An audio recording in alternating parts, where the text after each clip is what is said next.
Hi people, welcome to the Run Testers, and we've got a treat for you today because we're about to reveal the shoes that made it into our current rotations. Now if you're a regular viewer of the channel, you'll know that we test dozens if not hundreds of shoes every year. So if a shoe finds its way into a Run Testers rotation, there's a good chance it's a pretty special shoe. Now we've each picked up to 3 trusted shoes that we're turning to right now in our training to cover all of that training and racing. We'll tell you why we love them, how they suit our running, all of that in the hope that you might find some helpful shoe recommendations that will match your own running shoe needs. So let's get into it. So my current rotation, it's not going to be anything particularly exciting or surprising for anybody who watches the channel. Or if you don't watch the channel, it's not a particularly surprising selection of shoes. But for my first one, I'm still going for the Nike Alpha Fly 1. This shoe has become one of my favourites race shoes of all time. This along with the Saucony Dolphin Pro 3. But I find that with the Alpha Fly, I think there's just a little bit more pop. It's a little bit more aggressive, but I also find it to be a really, really comfortable shoe. So I tend to use the Alpha Fly 1 for pretty much all of my main races that I do at the moment. I'm probably going to be using the Saucony Dolphin Pro 4 for Boston Marathon when I do it. Really because I want to test that shoe out, but also because I just want to test that shoe out. But if I didn't have that shoe, I would go for the Alpha Fly 1. I've used the Alpha Fly 1 for every distance. I've used it for marathons. I've used it for park runs. And it's my go-to shoe for racing. And even though I've got quite a few other newer shoes that have come out over the past year or a couple of years since this came out, I'm still going back to the Alpha Fly 1 all the time as my reliable, fast shoe. It just has a lovely soft base on it. It's got a lovely bit of bounce on these AirPods in the front, and it's perfect for my style of running. And I'm currently running a sub 3 hour marathon, and this shoe just fits my style of running and what I want to get from a shoe over that distance. It's soft, comfortable, and just makes me feel like I'm running faster. So yeah, still the Nike Alpha Fly 1 for me when it comes to race day. My next shoe is a new one, but it's not a particularly different one from previous versions. That's the Saucony Dolphin Speed 4. So Speed line has been one of our most popular shoes for daily training miles for a very, very long time. They're all relatively similar. The main changes have been around the fit and some of the geometry of the midsole and the upper design as well. But the Saucony Dolphin Speed 4, I've been using it quite a bit recently. I'm marathon training at the moment, so this fits into my rotation as my go-to shoe when it comes to all those sort of daily miles, but also the runs where I'm doing intervals, where I'm doing fartleks, anything like that where I don't want to use a carbon plate shoe, I will use this, and it is perfect for that. A lot of the runs that I do at the moment will have quite large elements of them that are run at slow pace, which for me is about 5-minute kilometers. And I'll probably have 40 minutes in a run that I'm running at that pace, and then I'll have an interval section within it, and then I can really pick up the pace in the shoe. So it's still a great shoe for that. If you're going on holiday and you've got to do lots of different sessions and you can only take one pair of shoes, this is still one of the best shoes that you can do for that. I haven't tested the Hoka Mach 6 or the New Balance Fuel Cell Rebel V4 yet. I hear they're very good, so that might change once I get a chance to test those. But at the moment, this is my go-to shoe that sits in the middle and really ticks off all of my training miles, which I'm doing for Boston Marathon. My final shoe pick, another one that's not going to be surprising if you're a viewer of the channel, it's a Saucony Triumph 21. Now, this is the shoe that I use for everything from easy, slow miles, recovery runs, but also, like the Saucony Dolphin Speed 4, it is quite versatile. I could use this to do intervals in. I'd probably go for the Saucony Dolphin Speed most of the time, but if I was going out and maybe I wanted to really skew towards the more comfortable side of that run and then just throw in a few intervals into it, this shoe is fantastic. It's really got really nice soft midsole foam, that's Saucony Power Run Plus, and it's such a nice shoe for it veers more towards that daily shoe market now as opposed to the easy run market, but you can still really use it for easy runs. I could go out and do a really long run. I could do a marathon training session in this shoe. It wouldn't feel sluggish. It wouldn't feel like it's holding me back. I could go at a nice consistent pace. I could pick up the pace a bit if I wanted to. This shoe could do it. It's just a fantastic all-rounder, and it's really comfortable as well. It's one of the most comfortable cushion shoes out there. So I'm still sticking with the Saucony Triumph 21 as my easy day shoe as part of my current rotation. As some of you might know, I've recently had a baby, so my kind of shoe choice has really changed recently during pregnancy and just as I'm starting to get back to running. I found that I've always loved the super soft, super cushioned shoe, and I found I need a little bit more support now I'm coming back. And my shoe rotations kind of reflect that. I've only picked 2 because I'm still getting back into it and I'm still catching up with the new releases that happened when I wasn't running. But my first pick is an old faithful, the New Balance 1080 V13. I really love this shoe. I've never really been a fan of the 1080 line. I think I've said this in past videos about the shoe. I always found it a little bit uncomfortable, but I love this version. I think it's super soft and super plush, but it still has a good amount of support. It's not got that same kind of really bouncy, really sink in foam that you get in something like the Nike Invincible. It's still got a good amount of support, and it's kind of it is a really soft shoe, but it's still a little bit firmer. And I've been using this for kind of easy miles, a lot of walking in the last kind of stages of my pregnancy.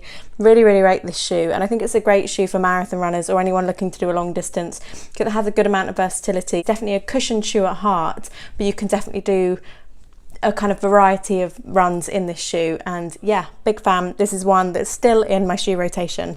And then the next shoe, which again came out pretty recently, I wasn't in any of the reviews because of having a baby, but it's the Asics Nova Blast. It's the Asics Nova Blast 4. Love this shoe. I think it is a fantastic shoe if you're looking at kind of half marathon distance. It's really soft, but it's got such a good energy return. Again, I've been on the fence with previous versions of this shoe because I found that I definitely overpronate a little bit when I get tired at the latter stages of my run, and I always found like I needed a little bit more arch support, and this seems to kind of give that good amount of balance. It's soft, it's cushioned, it's bouncy, it's fun. You could definitely wear it for faster stuff and tempo sessions, but I found when I was doing slower, kind of easier runs in it, it still had a good amount of support. I didn't feel like I was unbalanced when I was wearing the shoe, and that was when I was running when I was pregnant. So I feel like now that I'm not pregnant, I'm really excited to do a lot more miles in it. So these are the 2 shoes in my rotation at the moment, but I'm really excited to catch up with some of the newer shoes that I guess the run testers are going to talk about here. So when it comes to picking my running shoe rotation, it's nearly always related to marathon training. That's what I'm doing right now, and when I was picking the shoes that I would buy right now to round out a 3-shoe rotation, it usually has that in mind. So at the moment I'm training for the London Marathon. I'm aiming for a 2:27, ideally something like that for a PB. I am a pretty shuffly runner in terms of running style. I have quite a short stride length and a very high cadence. I'm a hill striker and fairly lightweight, probably about 70 kilos, so I don't put that much impact into shoes, which is all related to the fact I don't tend to go for very big cushion shoes for general easy training. A lot of my runs, like at the moment I'm doing mileage of around 70 miles a week, I think on average in this block, and easy runs. I do quite a lot of easy running obviously, but I often do progression runs in my training week, so easy to steady. I don't tend to love just using all out easy shoes, and I don't tend to find I need them because the kind of mid-level cushion shoes these days are still also very cushioned and comfortable, so I find them perfectly fine for my easy running, which is why for my easy shoe, my cushion shoe in a rotation, I have gone for the Puma Velocity Nitro 3, which is probably a bit more of an all-rounder or a daily trainer for lots of people. I find this more than cushioned enough for all my easy runs. It's still got a stack height of like 36 millimeters at the heel. I find it a very comfortable shoe to use for relaxed running. I really like the outsole, which allows me to use it for kind of a lot of off-road running for easy runs on fairly mild trails like Canal Towpath or like the local forest when it's not quite so muddy as it is right now. The thing I like about it is it's a very narrow shoe, so I have a very narrow foot. So I think I probably should have said about myself as a runner, I have a really narrow foot, and I like a narrow shoe like this because obviously it fits well, but also it makes it a much more nimble feeling shoe. And like I say, I'm a high cadence runner. I like the high turnover you get with a nimbler feeling shoe like the Velocity Nitro, which is not exceptionally light, but it is a pretty versatile shoe. It's got a bit of bounce there if you are going to up the pace and do things like easy to steady runs or even mild tempo runs. You can do things like fartlek sessions in the shoe really well. It's pretty good all-rounder, but for me, I view it much more as that cushion shoe that I use for easy runs. Really good value shoe as well, and just all round a really comfortable, enjoyable shoe that's, I think, easy to recommend to people because it is just a solid, neutral base to found your running on. It can do everything really. It's not really giving you loads of propulsion or anything like that, like plated shoes, but it is comfortable and it can do a bit of everything. Has a good outsole, pretty durable and good value, like I say. On value, I would say you can look at the Velocity Nitro 2. I think that's pretty much just as good a shoe with just slightly less cushioning. So Velocity Nitro 2 or 3 would be the cushion shoe I would opt for in my rotation. That probably won't come as any surprise to anyone who's a fan of the channel, and neither will my second shoe. It's the Saucony Endorphin Speed 4. I use the shoe as a versatile, do-it-all trainer. Like, it is quite comfortable for easy runs and recovery runs where I'd normally use the Velocity Nitro, but the Speed can do all those runs. And then it's got the plate in there, the nylon plate, the PIBA foam, really good speed roll rocker, and it does work well for faster runs as well. Like the run that always comes to mind with this shoe is that I do like an early stage of marathon block, or this marathon block. Every Friday I was doing like a steady 60 minutes, which steady pace for me is not like tempo, it's a little bit below that, but it's quite a fast pace. It's a good effort, you know, something you can sustain for a long time, but it's really nice to do it in a shoe like the Saucony Endorphin Speed, which has a really good rocker, gives you that little bit of extra punch from the plate. It just makes it a really comfortable experience to do it in. That's what I think the Super Trainer really means to me, is that kind of session. It is also good for faster sessions down the track, and it's good for long runs as well. Like, it can really do everything. So it is the shoe that almost makes rotations obsolete, but at the same time, when it comes to my really key long sessions and fastest sessions, I would use a carbon plate shoe. And then just for general cruising, I would use something like the Velocity Nitro because of the better outsole and a slightly cushier, more relaxed design. Sitting right in the middle of that is the Endorphin Speed that can pick up loads of sessions. You know, really is a good workhorse shoe that's pretty durable. You know, it is expensive, and again, like the Velocity Nitro, I would say you could get the previous version of the shoe, the Endorphin Speed 3. You're not really losing out at all. I think they are pretty similar in terms of level of performance. So if you can find a deal on the older shoe, I definitely do that. But I slightly prefer the fit on the Endorphin Speed 4, which has a slightly narrower fit than the 3 I found anyway. And that's obviously good for me, having talked about my narrow foot already. So yeah, Endorphin Speed 4 would be the second shoe in my rotation. Like I say, if you have watched the channel before, probably neither of those shoes will come as much as a surprise, but I have gone for something a bit different to my usual trend when it comes to the carbon plate racing shoe. This was the hardest one for me to pick. I've actually delayed my video a little bit because I've been doing more runs in the shoe I have picked to see if I really do like it that much. I think there are two shoes that really stand out here, which is the Nike Alphafly 3, but the shoe I've actually gone for is the Asics Metaspeed Sky Paris, which I have been testing out lately, and I think it's an absolutely phenomenal shoe. It really hits all the high notes of a modern super shoe racer. You've got a big stack of foam here, so it's comfortable, protective. You can go long in the shoe. I did a 30k run in it this morning, with actually a 32k run including the warm down, and yeah, just felt very comfortable throughout. You've got the plate adding the extra pop. You've got the new FF Turbo Plus foam in this shoe, which is a bit bouncier and softer than the foams used on the previous Metaspeeds, and it's super lightweight. So it's 188 grams in my size, which is a UK 9, and like I say, as a high turnover runner, I appreciate a bit of lightness. Now, obviously, Asics has two shoes, and one of them is the Metaspeed Edge Paris, which in theory is aimed at me more as a cadence runner who has a high turnover, and the Sky is aimed at the more bounding runners. But with all previous generations of the shoes, I preferred the Sky. Haven't tested the Edge Paris yet. I'm very keen to. I'm sure it'll be a great shoe as well. But right now, the Metaspeed Sky Paris is the shoe I'm planning to use for my big races this spring, including the London Marathon. I ran a 15:51 park run in it yesterday. Like I said, this 30k today with the last 10k at my marathon pace of 3:30 per k pace. I've done really hard sessions on the track, and every single time, it's not just done the job. It's felt amazing. Like, it doesn't necessarily feel as squishy as something like the Alphafly, but you're getting a really good resilient base to push against that is comfortable and then gives you a load of bounce back, very lightweight. So at the moment, it is my top carbon shoe. I reserve the right to panic and change my mind and just go back to a Nike shoe for the London Marathon in a month's time, just because I've always used Nike races. But I do think this is pretty much flawless, and it is a bit cheaper than quite a lot of carbon shoes out there as well. So yeah, if I was buying a rotation right now, I would look at buying the Metaspeed Sky Paris, maybe the Edge Paris if you've preferred the Edge in the past. I do really look forward to testing that shoe and pitting it against the Sky, because it might suit me better with a bit more of a rocker design, but I've always felt that the Sky gives you a bit more back in previous generations, so it'll be interesting to see with the Edge. But yeah, that rounds out my rotation. So Velocity Nitro 3 as my easy day shoe, good outsole, cruising shoe, quite versatile if you need it to be, but generally can handle a lot of mileage on mixed terrain. Saucony Endorphin Speed 4 as my do-it-all daily trainer that can do some speed sessions, can do some recovery runs as well if I want to use that, and in general just feels great for everything. And the Metaspeed Sky Paris as my racer for any distance really, and then like I say, key sessions as well when I really want that extra boost of a top carbon shoe instead of just the do-it-all fast super trainer ride of the Endorphin Speed 4. Hi runners.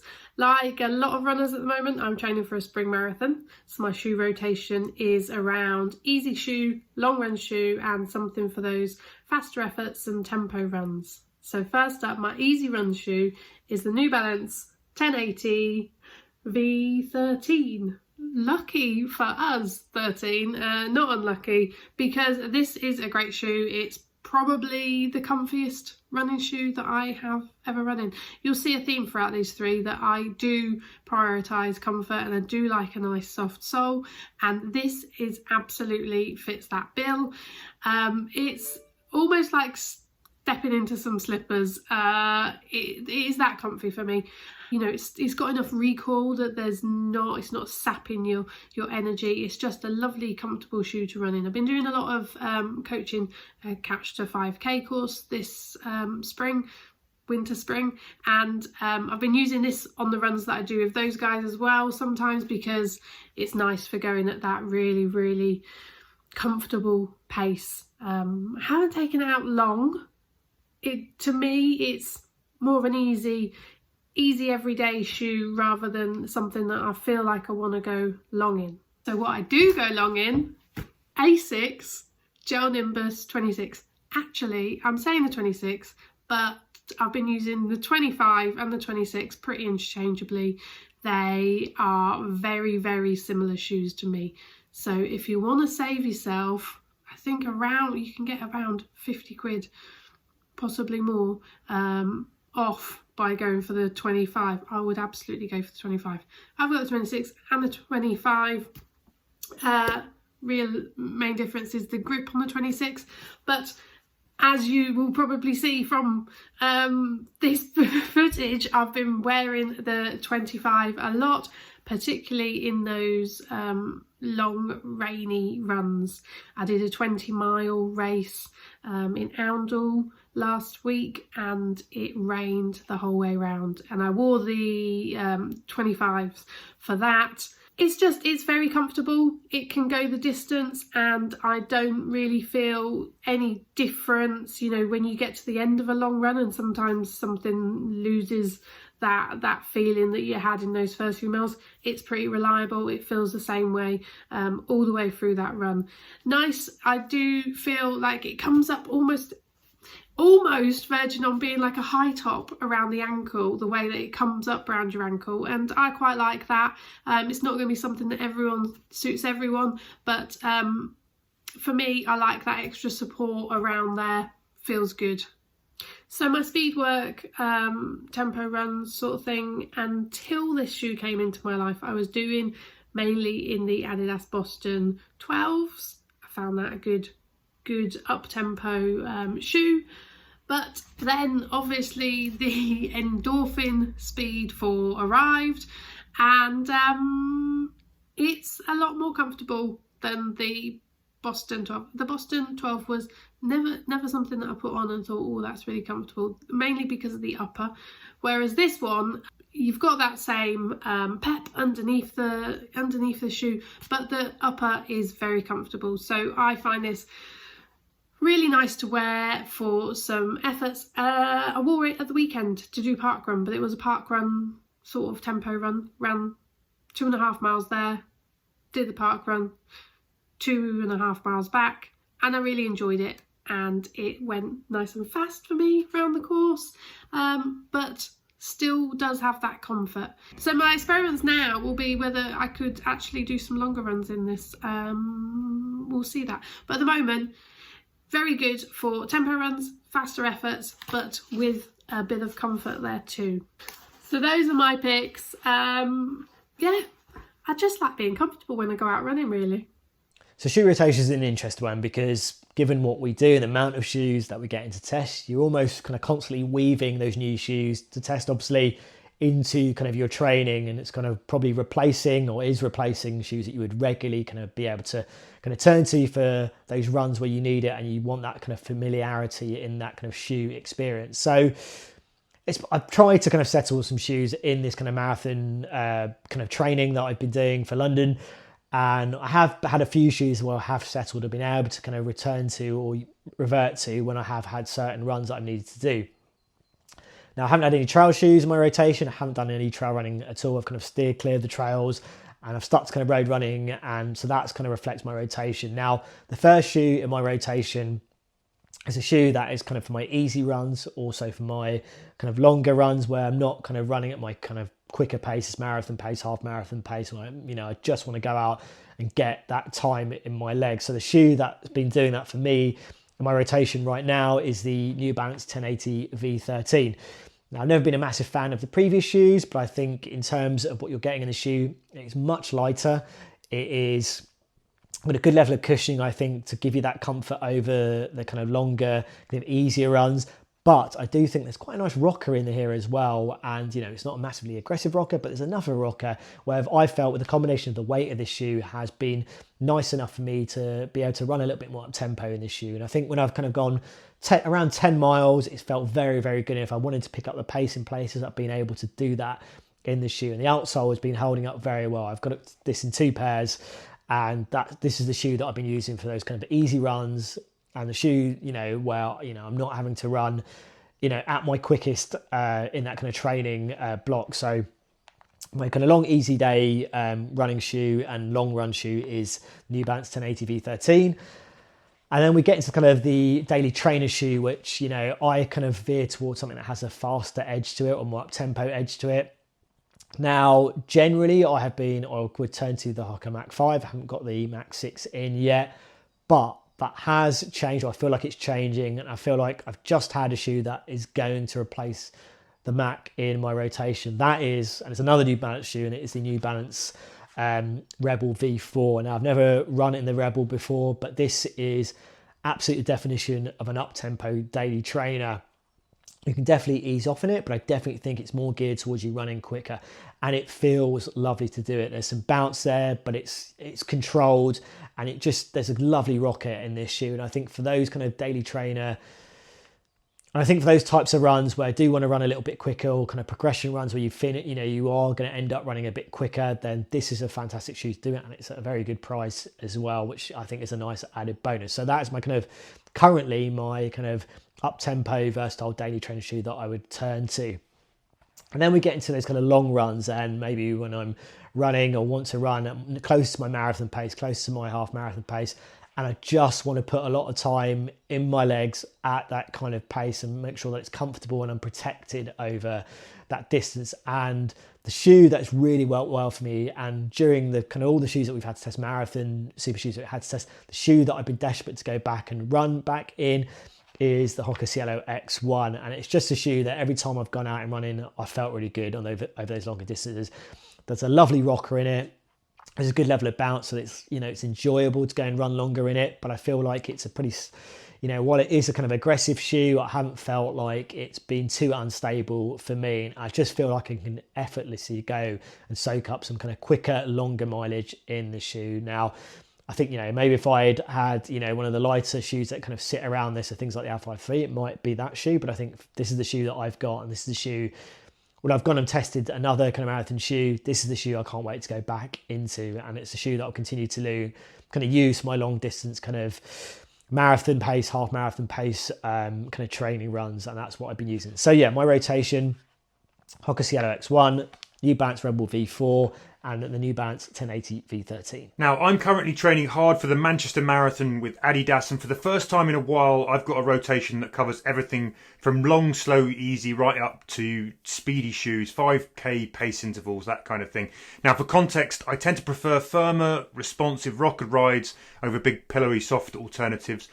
And I'm not a fan of shoes that feel like a lot of shoe on the foot. I currently weigh in just shy of 80 kilos, not quite sure what that is in pounds. My marathon pace would be 650 minutes per mile. I've recently logged a half marathon in 1:25 and a 10k in 37 something. So that's where I'm at with my running right now. Now for my long, slow, short, slow and generally easy miles, I've been reaching for the Saucony Ride 17. I've enjoyed these shoes a lot. From the moment I put them on, I found that they felt natural, easy, disappearing on the foot. And they make for a really nice balanced shoe for moving along easy, just sort of clipping. There's an airiness and nice roominess and sort of plenty of toe flex from the uppers. Your feet have some freedom to breathe. Your toes have plenty of room to wiggle. They're not cramped. As in the Triumph 21, the Power Run Plus Foam midsole provides a softness that takes the edge off your landings when you need it for that bit of protection, but it's not too sinky. It bites back at the right time. And along with the rock ring and the speed roll, I think you get really smooth transitions in a shoe that I find has great clip along across a wide range of paces. They are heavier than easy run rival shoes like the Nova Blast 4 or the New Balance 1080 V13, but I don't think they feel heavy on the foot. And I just love the easy, no nonsense ride that you get here. It's reliable, it's comfortable, it's protective, there's good stability. It's just a great shoe for slow and easy. They can be used as well for some of the mid-pace runs too. I've even bashed out at the odd kind of fast 5k in them just to test them.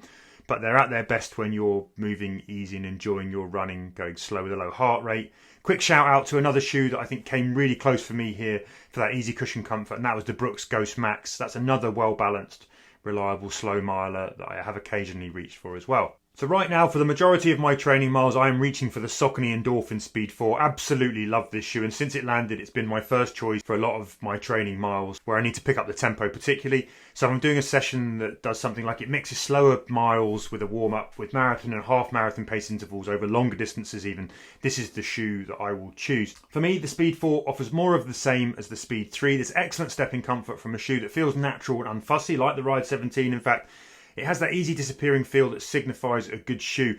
The ride is balanced enough to run at almost any pace like the Speed 3 was. There's a snappy, lightweight, cushioned ease to moving in the Speed 4. What you're getting here is a winning mix of speed, protection and comfort in one happy shoe. Now when you get moving, there's plenty of energy from this midsole with lots of spring. There's also bucket loads of protection from that ProFly Plus foam. The cushions the road without sinking too far. The midsole returns right when you need it to get a lively, punchy feel.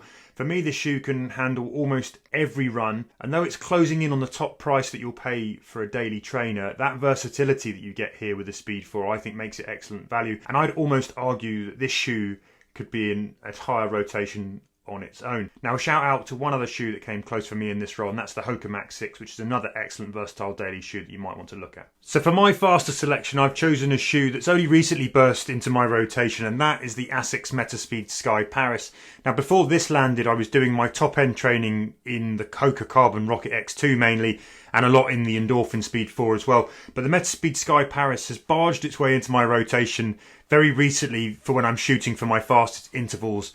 And I'm considering whether or not this will actually be my marathon race shoe too when I race Manchester. To that end, I recently did a solo marathon distance training run in them with 10 miles at marathon pace after a 6-mile warm-up and then the final miles are easy. And they performed really well over that 26.2. The new midsole foam has great spring to it. There's a nice stiffness to the ride that really adds to that feeling of propulsion. They're incredibly light. They're really nicely agile and precise with that punch you want from a carbon race shoe.